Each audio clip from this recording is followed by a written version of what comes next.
20 ലക്ഷം രൂപയുടെ സ്വർണം കവർന്ന കേസുമായി ബന്ധപ്പെട്ടുകൊണ്ടാണ് സുപ്രധാനമായിട്ടുള്ള അന്തർ സംസ്ഥാന ഓപ്പറേഷൻ കേരള പോലീസിന്റെ ഭാഗത്തു നിന്നും ഉണ്ടായത്.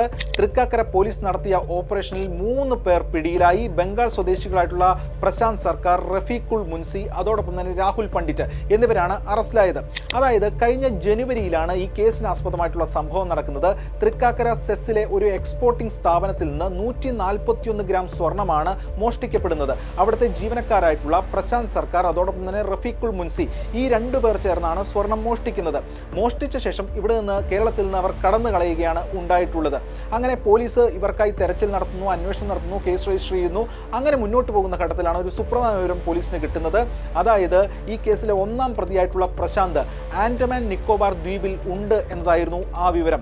സൈബർ സെല്ലിന്റെ അടക്കം സഹായത്തോടു കൂടിയാണ് ആ ഇൻഫോർമേഷൻ പോലീസിന് കിട്ടുന്നത്. തുടർന്ന് Kochi city police commissioner Kaliraj Mahesh Kumar IPSന്റെ നിർദ്ദേശപ്രകാരം തൃക്കാക്കര SI ആയിട്ടുള്ള അനസിന്റെ നേതൃത്വത്തിലുള്ള ടീം അവിടേക്ക് ആൻഡമാൻ നിക്കോബാർ ദ്വീപിലേക്ക് പുറപ്പെടുന്നു. അവിടെ എത്തുമ്പോഴാണ് ഡിഗിലിപ്പൂർ എന്ന് പറയുന്ന സ്ഥലത്താണ് ഈ പറയുന്ന അക്യൂസ്ഡിന്റെ ലൊക്കേഷൻ എന്ന് ബോധ്യമാകുന്നത്. അതായത് അവിടെ നിന്ന് ഏകദേശം 300 കിലോമീറ്റർ കൂടി പോകണം. ആ കാനനപാതയാണ്. അതോടൊപ്പം തന്നെ ദുർഘടമായിട്ടുള്ള ഒരു അന്തരീക്ഷമുണ്ട്. മാത്രമല്ല വന്യമൃഗങ്ങൾ ഉൾപ്പെടെയുള്ള വെല്ലുവിളികളുണ്ട്. ഇതൊക്കെ അതിജീവിച്ചുകൊണ്ടാണ് ഈ പോലീസ് സംഘം ഈ പറയുന്ന സ്ഥലത്ത് എത്തുന്നത്. അവിടെ മധുപൂർ എന്ന് പറയുന്ന ഒരു മാർക്കറ്റിൽ ഈ പറയുന്ന അക്യൂസ്ഡ് 1-ാം പ്രതിയായിട്ടുള്ള പ്രശാന്ത് സർക്കാർ ഉണ്ടായിരുന്നു. മിന്നൽ നീക്കത്തിലൂടെ ഈ പ്രശാന്ത് സർക്കാരിനെ പോലീസ് സംഘം കീഴ്പ്പെടുത്തുകയാണ് ഉണ്ടായിട്ടുള്ളത്. 2-ാം പ്രതി എന്ന് പറയുന്നത് റഫീഖുൾ മുൻസിയാണ്. റഫീഖുൾ മുൻസി ഇതേ രീതിയിൽ വേഷം മാറി, രൂപം മാറി, പോലീസിനെ ഭയന്ന് അല്ലെങ്കിൽ പോലീസിന്റെ വരവ് പ്രതീക്ഷിച്ച് അതിൽ നിന്നൊക്കെ ഒഴിവാകുന്നതിന്റെ ഭാഗമായി ഇയാൾ ഗുജറാത്തിലെ സൂറത്ത് ഭാഗത്താണ് ഉണ്ടായിരുന്നത്. നഗോരിവാദ് എന്ന് പറയുന്ന സ്ഥലത്ത് ആണ് ഇയാൾ കഴിഞ്ഞിരുന്നത്.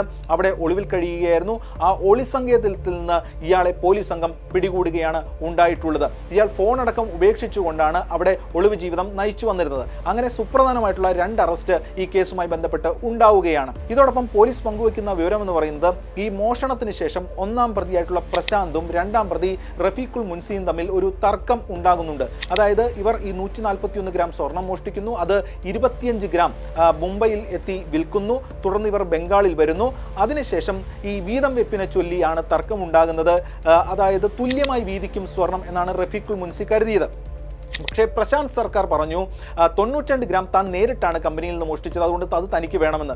തുടർന്ന് ഈ റഫീഖുൾ മുൻസി മറ്റൊരു പ്ലാൻ ആസൂത്രണം ചെയ്യുന്നു. അത് തൻ്റെ സുഹൃത്തായിട്ടുള്ള രാഹുൽ പണ്ഡിറ്റിനെ ഉള്ളിൽ വിളിച്ചു വരുത്തിയ ശേഷം ഈ 1-ാം പ്രതിയുടെ കയ്യിൽ നിന്ന് ഈ ബാഗ് തട്ടാൻ, സ്വർണ്ണമടങ്ങിയ ബാഗ് തട്ടാൻ ഒരു ശ്രമം നടത്തുകയാണ്. അങ്ങനെ ആ നീക്കം നടത്തുമ്പോൾ ഈ ബാഗ് അവിടെ ഉപേക്ഷിച്ച് പ്രശാന്ത് കടന്നു കളയുകയാണ് ഉണ്ടായിട്ടുള്ളത്. പിന്നീട് ഈ റഫീഖുൾ മുൻസിയും രാഹുലും ചേർന്നാണ് മറ്റ് ഓപ്പറേഷൻ, അതായത് ഈ സ്വർണം മോഷണം മുതൽ വിൽക്കുന്നതും അതുമായി ബന്ധപ്പെട്ട കാര്യങ്ങളുമൊക്കെ നടത്തുന്നത്.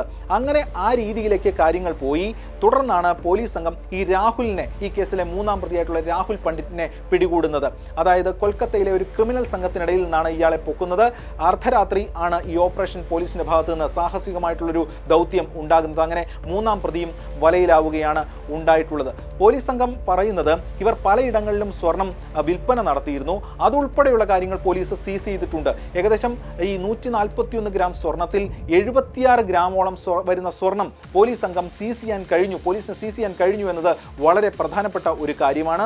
ഇതോടൊപ്പം തന്നെ 2 ലക്ഷം രൂപയും കണ്ടുകെട്ടിയിട്ടുണ്ട്. അതായത് ഈ റഫീഖുൾ മുൻസി സ്വർണം വിറ്റ ശേഷം കിട്ടിയ പണത്തിന്റെ ഒരു ഭാഗം, ഏകദേശം 2 ലക്ഷം രൂപ, ആ 2 ലക്ഷം രൂപ വീട് നിർമ്മാണത്തിനായി വച്ചിരിക്കുകയായിരുന്നു. ആ പണമാണ് പോലീസ് പിടിച്ചെടുത്തത്. കൂടാതെ 2 മൊബൈൽ ഫോണും പോലീസ് സീസ് ചെയ്തിട്ടുണ്ട്. എന്തായാലും 3 ആഴ്ച നീണ്ടു നിൽക്കുന്ന ഒരു സുപ്രധാനമായിട്ടുള്ള ഒരു ദൗത്യമാണ് കേരള പോലീസിന്റെ, പ്രത്യേകിച്ചും തൃക്കാക്കര പോലീസിന്റെ ഭാഗത്ത് നിന്ന് ഇതുമായി ബന്ധപ്പെട്ട് ഉണ്ടായത്. അങ്ങനെ ഈ സ്വർണം സീസ് ചെയ്യുന്നു, അറസ്റ്റ് ഉണ്ടാകുന്നു. ഇനി ഈ കേസുമായി ബന്ധപ്പെട്ട് ഒരാളെ കൂടി പിടിയിലാകാനുണ്ട് എന്നതാണ് പോലീസ് സംഘം പറയുന്നത്. വളരെ വലിയൊരു ദൗത്യമാണ് ഇപ്പോൾ പോലീസ് ഏറ്റെടുത്ത് അതൊരു വിജയപഥത്തിലേക്ക് എത്തിച്ചിരിക്കുന്നത്.